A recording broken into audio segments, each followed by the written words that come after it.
Eminem situation, because I feel like the Eminem situation is what kind of killed the magazine. Because what did? Dave Mays, H. Edward Young, Steve Stout had an idea to do Source.com in around 95 or 96 or something. Mm-hmm. Now, the idea ended up being, like, when you think about it, it was a good idea, but it was just the wrong time. They opened up a brand new office on Fifth Avenue and had all these, because the first time I seen all these damn computers, I was like, what the fuck is this? You know, Dave asked me about it, and I said, I know nothing about it. I'm not co-signing it. He took out a loan for $9 million, and we never recovered after that. At an 18% interest rate, some little fucking bank in Providence, and the .com that they established, this big website, it crashed, like all the other .coms did in the early 90s. A lot of people don't realize a lot of the early .com all crashed because it was new. Everybody didn't have a computer. They didn't know. They surely didn't have it on the phone, and it crashed. And we ended up owing a bunch of money. We actually turned down. It was at Bob Johnson's office. Me and Dave flew to Bob Johnson's office, and we turned down $55 million. We wanted 80 because we owed the bank 30, and the rest was history. We ended up selling BET, and he wanted us to walk away. After taxes and everything, we probably would have walked away with about $3 million a piece, and we felt that wasn't it. Do you regret that deal now? I don't regret nothing, man, because everything in life is how it was supposed to be. You know what I'm saying? Could I make better decisions to produce better outcomes? We all could. That's life. But regrets, you can't have regrets because it already happened. All you got to do is learn from it, and I learned a lot from those situations. And so let's talk about the Eminem situation, because that's what they want to hear about. What sparked the whole Eminem thing? I mean, we talked about this 6 trillion times. I don't think it's important to even talk about really what sparked it off. I think it's important to understand what my mindset was when I decided to go against the machine. Eminem was just like a hood ornament on a big car. He wasn't no threat. Everybody in the industry has to be politically correct because they got to answer to somebody. So a motherfucker will blatantly not say something that's true just because they have to answer to someone and be able to get a relationship with somebody. At that point, that's like what's going on with Jay-Z right now. Everybody backpedaling and all that stuff. I got my opinions on that too, but if we got time, I'll quickly tell you mine about that. But hip hop, what people don't understand is hip hop financially brought white people to our culture in ways that nothing ever has. And that was important for us, especially when crack and guns tore apart our neighborhoods. Hip-hop actually was something where a black kid could come out of jail and get a real job. Hip-hop produced so many independent clothing companies that we didn't have to go buy their clothes anymore. Hip-hop was so huge that little Johnny and Susie, who probably grew up in a super racist home, defied their parents and really came to black culture. Now, that's power and that's influence that we should have kept ours. Once we let them make an Eminem with the intentions of, we're going to make this white kid so all the white kids that are buying into black hip-hop can go run to him. And that's what they did. And that's all I was talking about. All I was saying was, at that time, when people were there was Source staff members and all kind of people going crazy about this white kid rapping, all I'm saying is, look, the kid can put words together, and that's cool.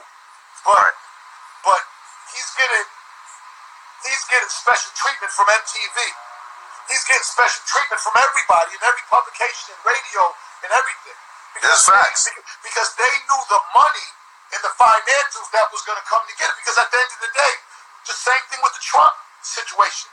There's more white people that live in America than us. We're outnumbered by three to four. So right then and there, the financials of it, everybody wanted to be a part of it. So nobody would dare say anything about it.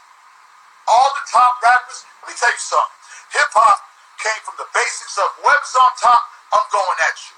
That's what it was. It wasn't disrespectful. That's what battling was. That was a very important part. It's been a part of hip-hop since day one. Right. Nobody wanted Eminem because they were scared to go against the machine. They were scared to go against the status quo. They were scared to break up a relationship. See, I didn't have to answer to nobody, and that's why I said what I said. Right. You got, and I will admit, what you, Eminem got away with so much shit that a black rapper couldn't get away with. He was calling people faggots. He ain't catch no backlash. He ain't get no backlash for calling people faggots. Yeah, but forget about that. Just the fact that MTV would let him run in Radio City Music Hall with 100 white kids with blonde hair behind him, just because his video gets played 3,000 times. Like, he got special treatment because they opened the floodgates up for thousands of white people just to deal with him. Look, remember, hip-hop brought racist white kids to look at a black kid and say, yo, that's dope. They couldn't help it. They couldn't help the rhythm. They couldn't help but to bop with the beat. They couldn't help, but the parents of Johnny and Susie are walking in their rooms and they're seeing all these black posters on their wall. Our culture couldn't have that. These are going to be our next leaders. Hip-hop was that strong of an influence where they had to give them an image of their own. I agree. And Eminem could put words together. He's cool. He can, but hip-hop is more than fucking rap, bro. It's our culture. It's how we think, eat, live, everything else. Right. You can rap, but that's one part of the culture. He wasn't a part of it. He still isn't a part of the culture. Yeah, because you won't go in the club and hear nobody banging no Eminem song to this day. It's deeper than that. My point is, there's white kids in Florida that grow up who I can consider part of the culture. It's just like an American Me. When the white kid grew up with the essays, with the men, he was down with it. If you authentically grow up around niggas, then you're in. If you don't, you ain't in. Now, just because you put words together, elevator and masturbator and perpetrator, that's not the shit that we listen to, and that's not the shit that hip-hop represents to us. Right. At the end of the day, God rest Nipsey Hussle. You see what culture was when Nipsey died? It's not that even, Nipsey is a martyr now. Eminem's not a part of that. He's not a part of that loss. He's a part, he raps, but he's not a part of our struggle and our culture.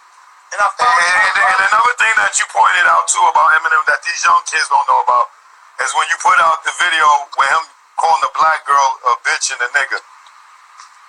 I wouldn't even talk about that. You see what I'm saying? Yeah, but that is hip-hop history. I remember it. To hear Eminem call a black woman what do you call it, a nigga and a bitch? Like, you can't, that shit ain't gonna never be erased from my brain. Bro, let me tell you something. I was in Puerto Rico. I get a call from Dave. I got 3 white kids sitting in here. They're trying to sell this cassette that they rapped with Eminem. It used to rap the Rap Racist Hour or something. I said, oh shit. I flew back up there. Evidently, this was a couple of guys in his crew. Maddox. I don't know who the fuck these dudes was. I was just excited because, oh man, this is what we needed. Because it kind of shows my point. So, they've been trying to sell the cassette for almost a year now. I think they offered Murder Inc. I think they want to sell to Murder Inc. for 50 bands. I paid $15,000 for the cassette. The idea was, we're going to put the cassette and shrink wrap it in the source and everybody will know. And they'll listen to the whole hour of them saying nigger, porch, all this other crazy shit that he was saying. All right? Now, okay. We made the deal with him. We got the cassette. Interscope sued us. Now, remember, they denied it, that it was him. But once it was him, they sued us and said, we can't put it out because of copyright infringement. That's Eminem's material. So, okay, so which is true. So now they say, well, he was 21 years old. No. And he had a black girlfriend, and he was mad. No. The white kids didn't say that. Plus, we did the Maxell cassette was made when he was 16 years old. We went to the Maxell company. I mean, we hired a private eye. We really was, because they was involved, he was involved. Interscope was one of the great lefts. I did 3 meetings with Jimmy Iovine before we put the cassette out. And all I asked Jimmy was this. And, you know, I brought my father to the first meeting because I didn't want Jimmy to kick all this mafia shit because I wanted my dad, like, yeah, I got a real mob nigga with me right here. So don't kick that, oh, Jimmy Iovine's down with the mob and we're not scared with it. We don't want to hear that. Right. All I'm saying is, when he's telling me don't put the cassette out, I'm saying, well, set up a meeting with me and Eminem to sit down because it'll be good for these white and black kids to see that. It'll be good to squash all this, but for the hip-hop community to see so we can bring a real unity with white and black. I felt like the unity was coming before Eminem because they was buying into us, but now that Eminem's there, now the white kid can say, yeah, fuck you, Eminem is the greatest of all time rapper because he sold the most, and now we're in the conversation of hip-hop and we don't need you niggas no more. That's what's happening now. That's the effect of all this. Right. I seen that shit coming. Well, you know what I hated about that whole thing? I didn't fucking go against Eminem to fucking out-rap Eminem. I don't put Elevator with Masturbator. I rapped about niggas getting shot and selling drugs because that's what I seen. And fucking with chicks and wearing jewelry and the same shit that we was doing. I wasn't rapping like that. You know what I hated about that whole thing? How he was blatantly wrong, and I seen our icons, our hip hop forefathers turn on you. My nigga, and he like that was crazy to me.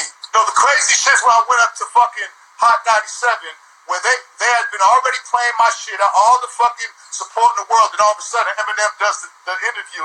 Now Flex and Angie and everybody turn against him, and then that's when I had to go at them. Right. That's why I had to go on Miss Jones's, and I had to question Russell Simmons because he's like, hey, he just gave some coats to the women's shelters. I'm looking at all these motherfuckers, and y'all niggas is talking about getting our hoods together in leadership and hip-hop empowerment, but here you all sticking up for this motherfucker when he blatantly disrespect our culture. The song that ended up going out was called Foolish Pride. Now, we won the federal case. They had to pay for our lawyers. $200,000 they had to pay for our lawyers, but the judge said you can only put 30 seconds of the tape, and that was the infamous tape in the shrink wrap. And so I just went and just edited it. Fuck nigga, bitch, bitches, white girls are better, fuck nigga, fuck, a whole bunch of dumb shit. If the internet was out back then, it would have been a different story.